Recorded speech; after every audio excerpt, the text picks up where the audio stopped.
Over the last 20 years, the Indian automotive market has grown from about 500,000 new passenger cars, hatchbacks, sedans, and utilities to about 3.5 million in 2018. The market has an expected compound annual growth rate of about 5 to 6% over the next 10 years. But some automakers have struggled to make it work. Among them is General Motors, the largest U.S. car company.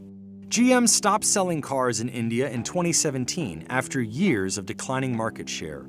It's a striking move for GM, which in recent years has also closed shop in other regions around the world, as leadership focuses on maximizing profits and making investments in new technologies such as electric powertrains and mobility services. With a population of more than 1 billion people, India is becoming one of the world's largest automotive markets. The country is poised to surpass Japan as the world's third biggest new car market in 2021. So while there is ample opportunity for automakers, the Indian landscape has been particularly difficult to navigate, especially for American firms. GM watched its share of the Indian market erode steadily over several years, bottoming out at about 1% in 2016, just before the automaker pulled out. So if the Indian market is growing, why did GM struggle, especially when GM has been so successful in China?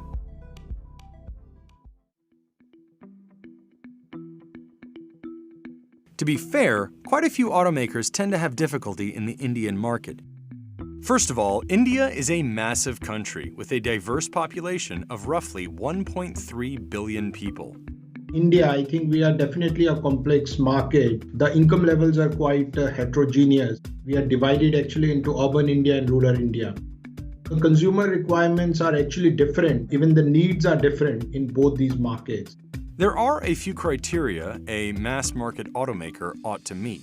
They are fuel efficiency, resale value, proximity of service stations, and the affordability of parts and low servicing costs.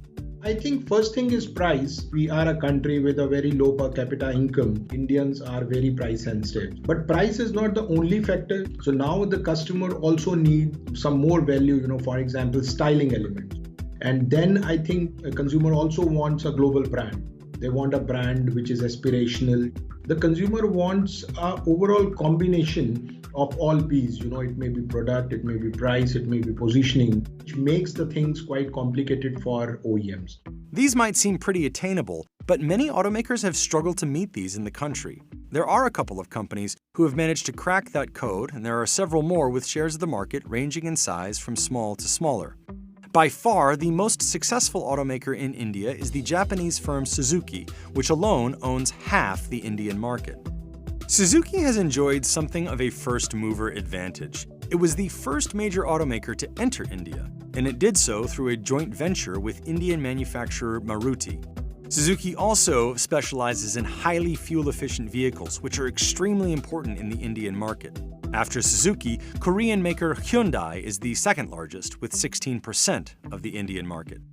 After that, Indian, Japanese, and Korean makers such as Honda, Tata, Kia, and Mahindra all more or less have equal degrees of market share. Kia, in particular, is a relatively late-coming brand that has been able to succeed in India. I think an excellent example is Kia Motors, which recently entered. It was a new brand and they gave a great proposition. They were in SUV segment and I think suddenly right from the month one, we saw a great success for this OEM in India. Then the remaining 10% of the market is made up of others such as Ford, Renault, BMW, and Nissan. Early on, GM entered the India market with its Opel brand, a mass-market brand GM had owned in Europe. While Opel cars tended to be affordable, they failed to resonate with Indian buyers. I think later on they realized that's not a brand which is really going to work well in India because that was not a value proposition which they were offering to the customers. But then GM introduced its Chevrolet brand to the country, which brought it more success. It was a great success. They launched few great products like Chevrolet Cruze, Chevrolet Beat. They have that start which they were really looking for. Despite these efforts, the automaker had trouble taking share in the Indian market. It was the first automaker to introduce a diesel fuel-powered car of its size. At the time, the Chevrolet Beat was the smallest diesel-powered car customers could buy in India. It was a strong proposition and benefited from a government subsidy on diesel engines. But in the end, the diesel Beat had few takers. The company may also have made a misstep by trying to introduce a low-cost vehicle GM manufactured with its Chinese partner SAIC, called the Chevrolet Sail. Their plan got derailed, with the introduction of Sail, because I think they underestimated the consumer aspiration, and then I think the decline started. GM also fell victim to a kind of self-reinforcing cycle. One challenge it struggled with was the lack of an adequate dealer and servicing network. More premium brands, such as Mercedes and BMW, often attract customers with the means to travel further for service and sales. But mass-market brands such as GM's Chevrolet are targeting middle-class buyers who value convenience. Dealerships in India often sell a single brand, so GM's low sales volumes meant a single dealer might sell only a handful of cars in a month and risk taking losses on the costs of running the business. In the end, such low market share made it difficult for GM to justify maintaining a presence in the country, and the automaker officially stopped selling cars in India on December 31, 2017. GM told CNBC it explored many options for its India business, but ultimately withdrew after it determined the increased investment originally planned for the country would not deliver the returns of other global opportunities.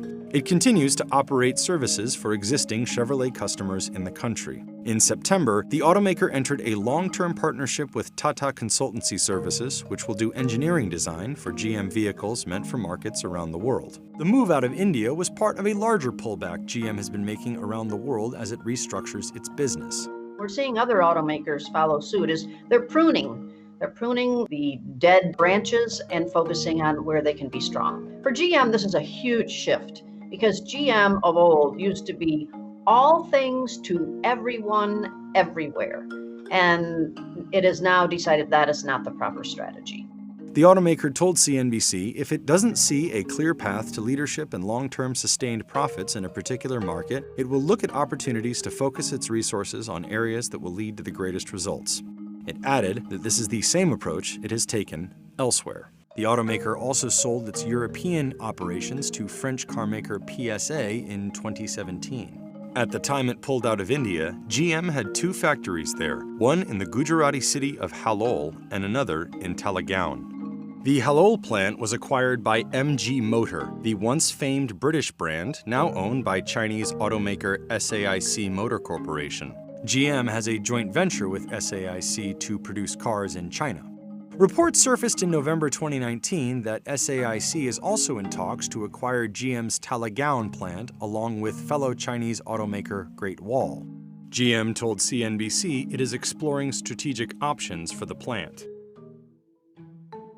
The move out of India was a retreat for GM and for American auto industry.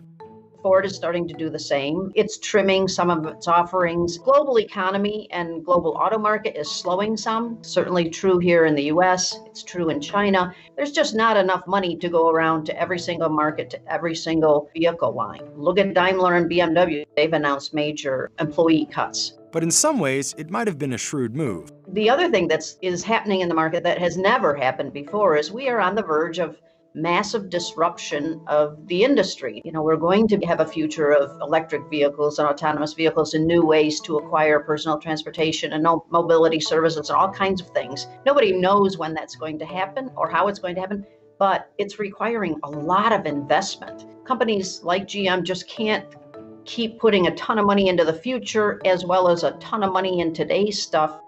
While analysts do expect the Indian automotive market to continue growing in the foreseeable future, it did hit a slump in 2019. Maruti Suzuki sales were growing until February 2019, but have slipped every month year over year until October. Suzuki said in November that the slowing Indian market was one of the factors behind the company's falling overall sales and net income in its second fiscal quarter. So I think right now the market is going through turmoil. Our economy is struggling, and if we really talk about the automotive market, we are talking about a decline of minus 14% in 2019 calendar year light vehicles. So obviously, this year is the kind of degrowth happening which has not happened in last 2 decades in India. 2020, we are just talking about a kind of a flat growth. But then going forward in 2021, 22, 23, the assumption that our economy should be back, the GDP growth rate will start growing above 7%. Indian automotive analysts note the country's auto industry has to contend with the relatively recent rise of mobility services, such as ride-hailing. The potential of these competing technologies is still unknown, but could affect how interested in car ownership Indians remain in the future.